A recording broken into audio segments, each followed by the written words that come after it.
வணக்கம் ஈவர்ஸ், welcome to கருவேப்பிலை சமையல். நிறைய பேர் கேட்டிருந்தாங்க உங்களோட வணக்கம் ஈவர்ஸ் நாங்கள் மிஸ் பண்ணுறோன்னு. எனக்கும் அப்புறம் தான் தோணுச்சு, எஸ் நானும் மிஸ் பண்ணுறேன்ட்டு. ஸோ இன்றைக்கி வந்து ஏகாதசி முடிஞ்சு துவாதசி பாரணை அந்த சமையலுக்கு என்னென்னலாம் பண்ணணுன்றதில் முதல்ல அகத்திக்கீரை நான் போட்டுறேன். அதுக்கப்புறம் நெல்லிக்காயில் ரசமோ தயிர் பச்சடியோ எது என்னால் முடியுதோ அதை டக்குன்னு பண்ணுறேன். ஒரு மோர் குழம்பு, அப்புறம் வந்து ஒரு கூட்டு, ஒரு காய்க்கு இந்த கீரையே வச்சுக்கலாம் நம்ம. ஸோ ஏன்னா வந்து தசமி அன்றைக்கே நம்ம வந்து இப்போ திங்கக்கிழமை ஏகாதசி வரப்போகிறது இல்லையா. ஸோ தசமி அன்றைக்கே நம்ம விரதத்தை ஸ்டார்ட் பண்ணிடணும். அதாவது என்னென்னா, ஒரு பொழுது தசமி சாப்பிட்ணும், ஏகாதசி ஃபுல்லாக விரதம் இருக்கணும், துளசி தீர்த்தம் குடிக்கலாம், பழங்கள் வேணால் சாப்பிட்டுக்கலாம். ஆனால் இந்த ஏகாதசி விரதம் இருந்தால் ஒரு அஸ்வமேத யாகம் நடத்தின பலன் கிடைக்குமா. ஸோ டைரெக்டாக மோட்சத்துக்கு போயிடுவோம்மா. இத்தனை பலன் இருக்கிற ஏகாதசியை விரதத்தை லைஃப் டைமில் ஒன் டைமாவது கண்டிப்பாக நீங்கள் கடைப்பிடிக்கணும் அப்படின்றது என்னோட ஆசை. ஸோ நீங்கள் தசமி அப்புறம் ஏகாதசி ஃபுல்லாக விரதம், துவாதசி காத்தால் சூரிய உதயத்துக்கு முன்னாடி குளிச்சுட்டு ஒரு 9 மணிக்குள்ளே ஒரு கோயிலுக்கு போய்ட்டு துளசி தீர்த்தம் குடிச்சிட்டு சிம்பிளான சமையல், புளியே இல்லாமல் சுவாத்வீதகமாக, அதாவது என்னென்னா பாசிப்பருப்பு போட்டு சமைச்சோன்னா ரொம்ப நல்லாயிருக்கும். ஸோ அன்றைக்கி அந்த மாதிரி சிம்பிள் சமையல் பண்ணி நம்ம சாப்பிட்டுடுவோம். ஸோ அதில் முதல்ல நான் இன்றைக்கி என்ன பண்ண போகிறேன்னா, அகத்திக்கீரை கறி. அகத்திக்கீரை கறி எப்படி பண்ண போகிறோம் அப்படின்னா, அடுப்பை பற்ற வச்சுக்கணும். அடுப்பை பற்ற வச்சுட்டு கொஞ்சமாக எண்ணெய் விட்டுக்கணும். இன்றைக்கி நீங்கள் எல்லாத்துலேயுமே பாசிப்பருப்பு சேர்த்துக்கோங்க, அது ரொம்ப நல்லது. ஸோ எண்ணெய் விட்டுட்டேன் நான். எண்ணெய் நல்லா காஞ்ச உடனே கடுகை போட்டுட்டு சேப் மிளகா போட்டு, இல்லைன்னா மிளகு போட்டு கூட பண்ணலாம். நம்ம இஷ்டம்தான், சேப் மிளகா யூஸ் பண்ணிக்கலாம். ஸோ நான் இதை என்ன பண்ண போகிறேன், நல்லா பிச்சு போடணும். அகத்திக்கீரையை மாத்திரம் நறுக்கக்கூடாதுன்னு சொல்லுவா. அதோட அகத்திக்கீரையை ஏன் அன்றைக்கி சாப்பிட்றோன்னா, விரதம் இருக்கும்போது நம்மளோட அகம் சுத்தமாயிடுறது, உள்ளுக்குள்ளே இருக்கிற புறம் சுத்தமாகணும்ல, நம்ம உடம்பு சுத்தமாகணும்ல. அகத்திக்கீரை அத்தனையும் சுத்தம் பண்ணிடும், உடம்பெல்லாம் க்ளீன் பண்ணிடும். உங்களுக்கு அகத்திக்கீரை ஒரு 15 நாள் இல்லை ஒரு மாதத்துக்கு ஒரு வாட்டி சாப்பிட்டா ரொம்ப நல்லது. ஸோ நம்ம வந்து ஆனால் அடிக்கடி சாப்பிடக்கூடாது, அது ஒரு மெடிசன். இப்போ நம்ம என்ன பண்ண போகிறோம், கடுகு போட்டுக்கிறோம். கடுகு போட்டுட்டோமா, அதுக்கப்புறம் நம்ம என்ன பண்ணணும், 2 மிளகா, கொஞ்சம் சீரகம் சேர்த்துக்கலாம். எல்லாத்துலேயுமே வந்து சீரகம் சேர்த்துக்கிறது ரொம்ப நல்லது, ஏன்னா நமக்கு ஜீரண சக்தி நல்லாயிருக்கும். ஸோ நான் என்ன பண்ணுறேன், ஒரு 3 மிளகா போட்டிருக்கேன், கொஞ்சமாக சீரகம் சேர்த்துக்கிறேன். இப்போ இது வெடிக்கட்டும்னு வெயிட் பண்ணுறேன். அதுக்குள்ளே நம்ம என்ன பண்ணணும், இந்த அகத்திக்கீரை எடுத்து பிச்சுக்கலாம். இங்கே பாருங்கள், இந்த மாதிரி கையில் நம்ம பிச்சு வச்சுக்கணும். அப்போ தான் வந்து நல்லது, ஏன்னா இது வந்து கத்தி படக்கூடாது.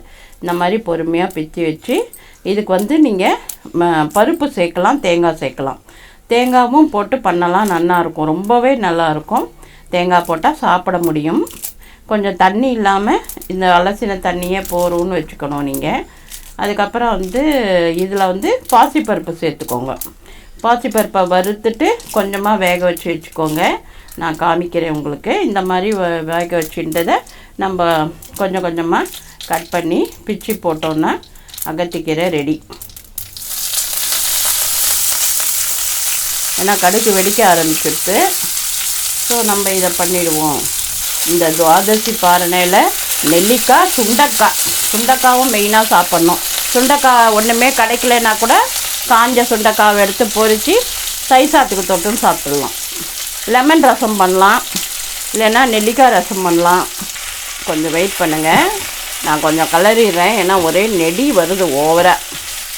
கொஞ்சம் கிளறிட்டோன்னா இந்த கீரையில் இருக்கிற தண்ணியிலேயே அது வெந்தால் போகிறோம். ரொம்ப தண்ணி ஊற்றினா கசக்கும். அதனால் நான் எப்போவுமே வந்து அகத்திக்கீரை பண்ணால் தண்ணி ரொம்ப ஊற்ற மாட்டேன். அப்படி கொஞ்சம் தெளித்து வேணால் லைட்டாக விடுவேன். பித்தத்தெல்லாம் போக்குன்னு சொல்லுவாள் இந்த அகத்திக்கீரை. உடம்பு வயிற்று புண்ணெல்லாம் ஆற்றும். அமைதியாச்சு டோனு பேசுகிற டோனு. அது என்னன்னா, ஒர்க்கில் கான்சென்ட்ரேட் பண்ணுறேன்னு அர்த்தம். ஆமாம், நீ எப்பவுமே அமைதி தான், அமைதியின் சொரூபம். அதனால உன்னை வந்து சேர்த்துக்க முடியாது, என்னோட சேர்த்துக்க முடியாது உன்னை. கரெக்டா? நான் ஏன்னா எப்பவுமே லொடன்னு என் வியூவர்ஸ்க்கு நல்லா தெரியும். மாமி 24 hours ஸ்டாக்குன்னு. Load load load load load load அப்படி. ஆமாம், இங்கே பாருங்கள், இதெல்லாம் உப்பு தாங்காது, கொஞ்சமாக உப்பு போட்டுடுறேன். இது கொஞ்சம் வதங்கட்டும். வதங்கின பிறகு நம்ம தேங்காய் பருப்பு சேர்க்கலாம். தேங்காய் இருந்தால் தேங்காய் பருப்பு மாத்திரம் கூட போடலாம். ஆனால் தேங்காய் போட்டால் டேஸ்ட்டு நல்லாயிருக்கும். கொஞ்சம் பெருங்காயம் சேர்த்துக்கலாம்.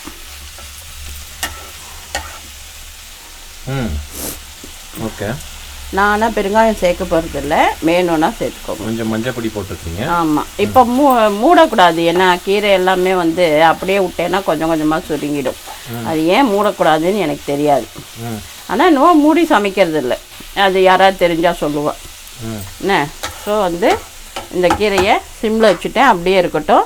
வெந்த உடனே நான் உங்களோட கனெக்ட் ஆகிறேன். சரியா? கண்டிப்பாக நன்னாவே வதங்கிடுத்து பார். எப்படி சுண்டை வதங்கிடுத்து பார். இந்த மாதிரி வதங்கினா நல்லா சாப்பிட நல்லாயிருக்கும். இந்த மாதிரி பருப்பு பாசி பருப்பை கொஞ்சம் லைட்டாக வறுத்துட்டு வேக வச்சுக்கணும். கூட்டுக்கு அப்புறம் லெமன் ரசம் பண்ணுறதோ இல்லை நெல்லிக்காய் ரசம் பண்ண கொஞ்சம் தண்ணியாக பருப்பை கரைச்சிட்டு அப்படி பண்ணணும். ஏன் நான் இந்த பருப்பு போட்டு பண்ணியிருக்கேன்னா, பருப்போடு சேரும்போது கொஞ்சம் அவ்வளோவா கசப்பு தெரியாது. அதுக்காக கொஞ்சம் பருப்பு, கொஞ்சம் தேங்காய், கொஞ்சமாக லைட்டாக வெல்லம் போட்டுப்போம். அப்போ தான் சூப்பராக இருக்கும்,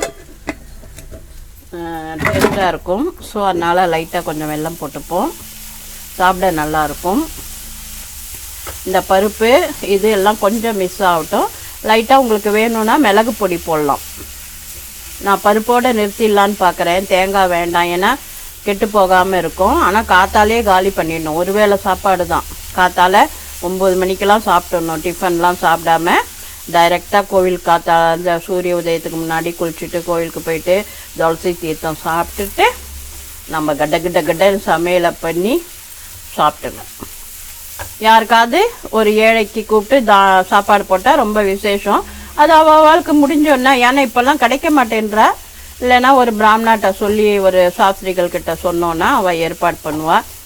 ஒரு குழந்தைய கூப்பிட்டோ இல்லை ஒருத்தரை பெரியவாளை கூப்பிட்டோ நம்ம சாப்பாடு போடலாம். அகத்திக்கீரை ரெடி ஆகிடுச்சு. ஸோ சூப்பராக ரெடி ஆகிடுச்சு. அந்த பருப்பு சுளி மாதிரி இருக்கும் போல் இருக்குது. அதனால் இந்த பருப்பு வேக போச்சு கொஞ்சம் ட்ரையாக பண்ணுறதுனால உசுளி மாதிரி. இன்றைய துவாதசி சமையலில் ஃபஸ்ட்டு நம்ம பார்த்தது அகத்திக்கீரை காய், தட் இஸ் வதக்கல். சரியா? இப்போ அடுத்தது நம்ம என்ன பண்ண போகிறோன்றத பொறுத்திருந்து பார்ப்போம். 2 பச்சை மிளகாய், என்ன நெல்லிக்காய், பச்சை மிளகாய், நெல்லிக்காய், கொஞ்சம் தேங்காய், கொஞ்சம் இஞ்சி, 2 கருவேப்பிலை எல்லாம் போட்டு நம்ம என்ன பண்ண போகிறோம். நெல்லிக்காய், கொஞ்சம் தேங்காய், இஞ்சி, பச்சை மிளகாய் 2, கருவேப்பிலையா? ஆமாம். இதை அரைச்சிட்டு தயிரில் கலந்து உப்பு போட்டு தாளிச்சோன்னா நெல்லிக்காய் தயிர் பச்சடி ரெடி. ஸோ இப்போ துவாதசி சமையலில் அகத்திக்கீரை ஆகிடுத்து, நெல்லிக்காய் தயிர் பச்சடி ஆகிடுத்து. அடுத்தது வந்து பருப்பு. ஏன்னா மைல்டாக தான் சாப்பிட்ணும். என்ன 1.5 நாள் கிட்டத்தட்ட நம்ம விரதம் இருக்கோம் இல்லையா, மைல்டாக சாப்பிட்ணுன்றதுனால கொஞ்சம் நெய் போட்டுப்போம். விரதம் எதுக்கு இருக்கும்? விரதம் வந்து ஏகாதசி. ஆமாம், அது துவாதசிக்கான சமையல். ஆமாம், துவாதசி பாரணைன்னு. அதாவது அந்த காலங்காத்தால சூரிய உதயத்துக்கு முன்னாடி குளிச்சுட்டு கோயிலுக்கு போயிட்டு வந்துட்டு துளசி தீர்த்தம் எடுத்துட்டு அப்புறம் கடன்னு சமையல் பண்ணி சாதம் தான் சாப்பிடணும். ஸோ இப்போ நான் வந்து பருப்பு அன்னைக்கு நான் வந்து பாசி பருப்பு மாத்திரம் தான் யூஸ் பண்ண போறேன். அதனால நெய், கடுகு. ஆமா. இப்போ கொஞ்சம் லெமன் ரசம். இந்த பருப்புக்கு இந்த பருப்பு எல்லாமே பாசி பருப்பு வேக போட்டு கொஞ்சம் லைட்டா வறுத்து வேக போட்டு வச்சிருக்கேன். இப்போ கடுகு வெடிக்கிறது. கடுகு வெடிச்ச உடனே 2 இஞ்சி, கொஞ்சம் 2 பச்சை மிளகாய் எல்லாம் போட்டு, ரொம்ப கூட பச்சை மிளகாய் வேண்டாம், ஏன்னா காரம் ரொம்ப ஒத்துக்காது. ஆனா பருப்பு டேஸ்ட் வேணுமே, பருப்பு சாதம் சாப்பிட்றதுக்கு போட்டுட்டு கொஞ்சம் மஞ்சள் பொடி போட்டுட்டு இதுல வந்து பருப்பை போட்டுடணும். பருப்பு சாதம் அவ்வளவுதான். சிம்பிள். சமையல் தான் நடக்குதா? என்ன நடக்குது? சமையல் தான் நடக்கிறது. ஆனா வந்து ரொம்ப மைல்டான சமையலா சாப்பிடணும். அதனால விரதத்துக்கான சமையல். ஆமா. இப்போ நெக்ஸ்ட் டே இப்போ வந்து கடுகு வெடிச்சுட்டு இப்போ நம்ம இந்த பருப்பை கொட்டிட்டோம்னா ஒரு பக்கம் பருப்பு ஆகிடும். அதுக்கப்புறம் ரசத்துக்கு எப்படி பண்ணணும்னு சொல்கிறேன். இப்போ இந்த பருப்பை கொஞ்சம் நல்லா தண்ணியாக கரைச்சிக்கணும். என்ன? ஆமாம், அதே பாசி பருப்பு தான். ஆமாம், எல்லாத்துக்குமே இன்னைக்கு பாசி பருப்பு தான். ஏன்னா அதுதான் வந்து சாத்வீகமாக இருக்கும். ஒரு பண்டிகை நாள்னா பாயசம் பண்ணணும், அது மாத்திரம் நான் பண்ணலை.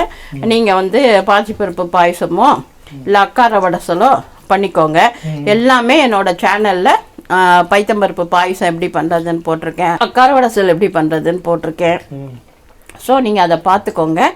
அப்படி இல்லைன்னா டைம் இருந்தால் நான் அக்கார வடசல் மாத்திரம் தனியாக ஒரு வீடியோ பண்ணுறேன். சரியா? இப்போ நான் என்ன பண்ணியிருக்கேன், பருப்பு இப்போ கரைச்சாச்சு. இதில் இந்த பருப்பு கரைச்சதில் இப்படி வச்சுக்கோங்க. அதுக்கப்புறமா இதில் இங்கே காமிங்க, மஞ்சள், லெமன் ரசம், மஞ்சள். ஆமாம், லெமன் ரசம். ஆமாம், உப்பு, உப்பு கொஞ்சம் அதுக்கு தேவையான அளவு உப்பு, ஒரு 1/2 ஸ்பூன் கல் உப்பு போட்டிருக்கேன். அப்புறம் பச்சை மிளகாய், என்ன இதெல்லாம் போட்டாச்சா? ஆமாம். அப்புறம் வந்து கொஞ்சம் இஞ்சி, 2 நெல்லிக்காய் கூட போடலாம், நல்லாயிருக்கும். 2 துண்டு நெல்லிக்காய் இந்த மாதிரி நறுக்கிண்டு இதெல்லாம் போட்டோமா. இதை வந்து கொதிக்கும் போது கொஞ்சம் மிளகும் கடைசியில் ஆஃப் பண்ணிவிட்டு லெமன் சாரும் ஊற்றிட்டோன்னா நம்மளோட லெமன் ரசம் ரெடி. ஸோ இப்போ நம்ம என்ன பண்ண போகிறோம், அடுத்தது lemon rasam. Very very very very very.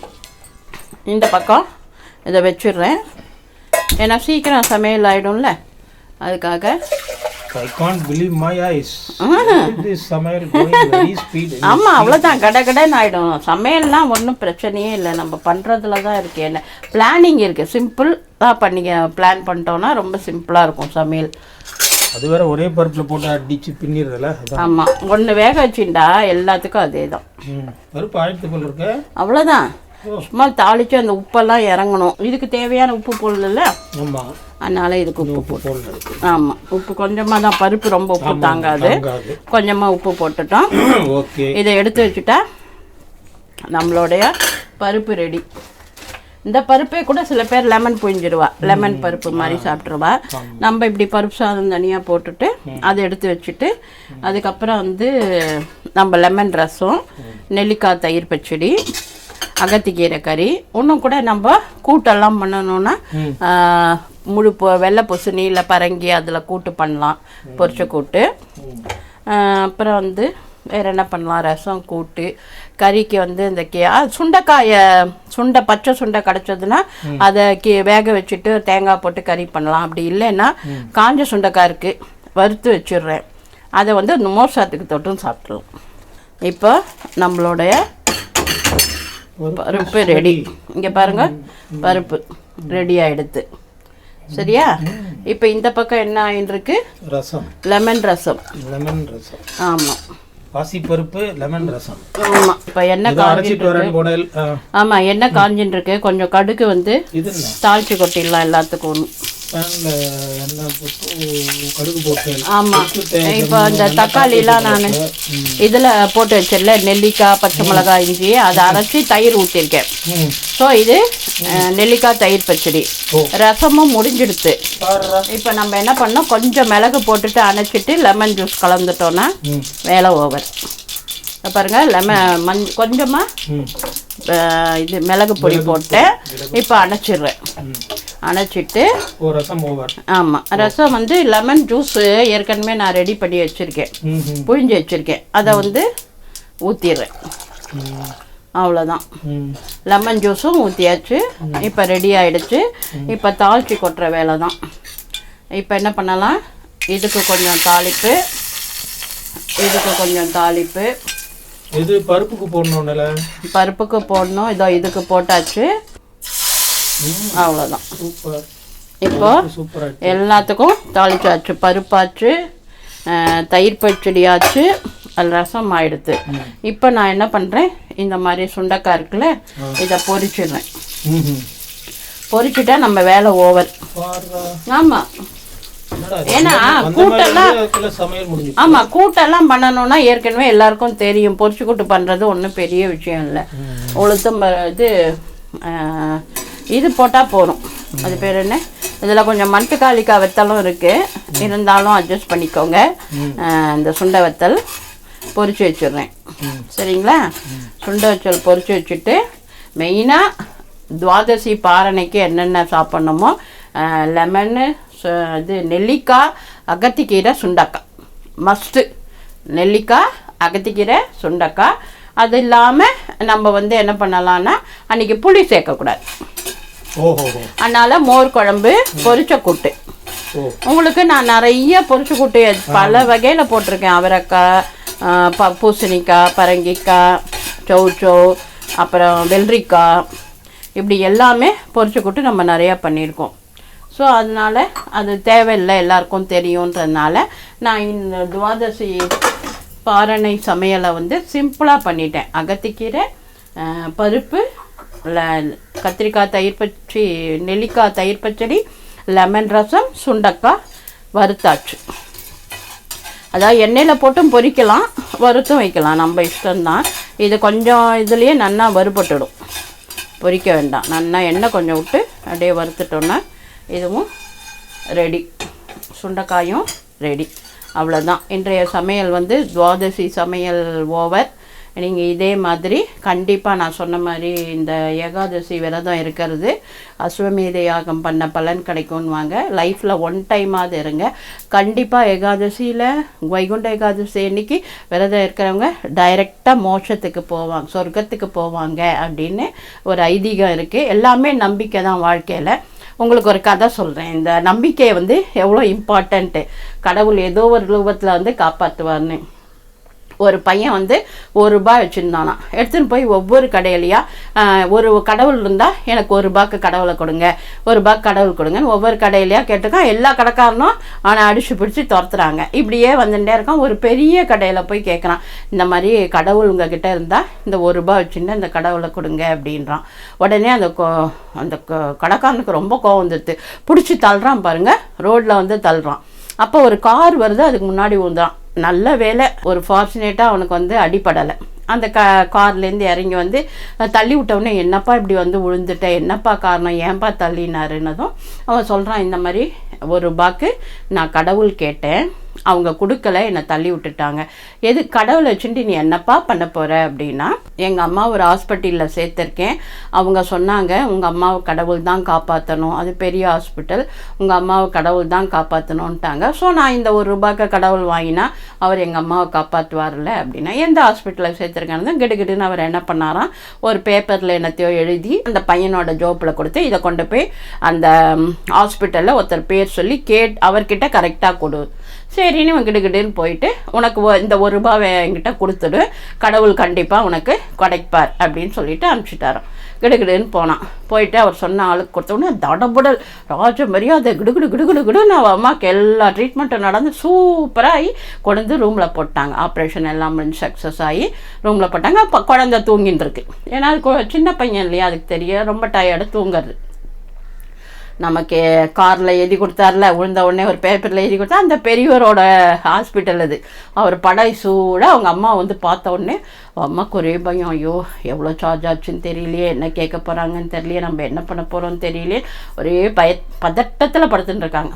அப்போது அந்த பெரியவர் சொல்கிறாரு, அம்மா நீங்கள் பயப்படாதீங்க, உங்கள் புள்ள எல்லா செலவையும் கட்டிட்டா அப்படின்னு தான் இவங்களுக்கு ஆச்சரியம். நம்ம குழந்தைகிட்ட எங்கேருந்து காசு இருக்கு, இவன் எப்படி எல்லாத்தையும் கட்டினா அப்படின்னு யோசனை பண்ணாங்க. அப்போ சொல்கிறாரு, இல்லைம்மா அது இல்லாமல் அவள் கட்டினது போக கொஞ்சம் காசு இருக்குது, அந்த காசை நான் உங்ககிட்ட கொடுத்துட்றேன், நீங்கள் வந்து இந்த குழந்தை படிப்புக்கு அதை யூஸ் பண்ணிக்கோங்க, இவனை நல்லா கொண்டு வாங்கன்னு சொல்லிட்டு இவர் கிளம்புறார். அப்போ இதுலேருந்து நமக்கு என்ன தெரியுது அப்படின்னா, கடவுள் இருக்கார் அப்படின்ற அந்த நம்பிக்கை இருந்தது பார்த்தீங்களா, அந்த குழந்தையோட நம்பிக்கை பொய் போல, கடவுள் கண்டிப்பாக இருக்கார் அப்படின்றதுனால தான் அந்த குழந்தைய அப்பாவையும் அம்மாவையும் காப்பாற்றினா அவனோட ஃப்யூச்சருக்கும் ஹெல்ப் ஆகிடுது. ஸோ கடவுள் இருக்கார் அப்படின்ற நம்பிக்கை இருந்தாலே போகிறோம், நம்ம எல்லாருக்கும் கண்டிப்பாக கடவுள் நம்மளை காப்பாற்றுவார். ஸோ நீங்கள் எல்லோரும் என்ன பண்ணுறீங்க, நம்பிக்கை ஒன்று தான் வாழ்க்கை.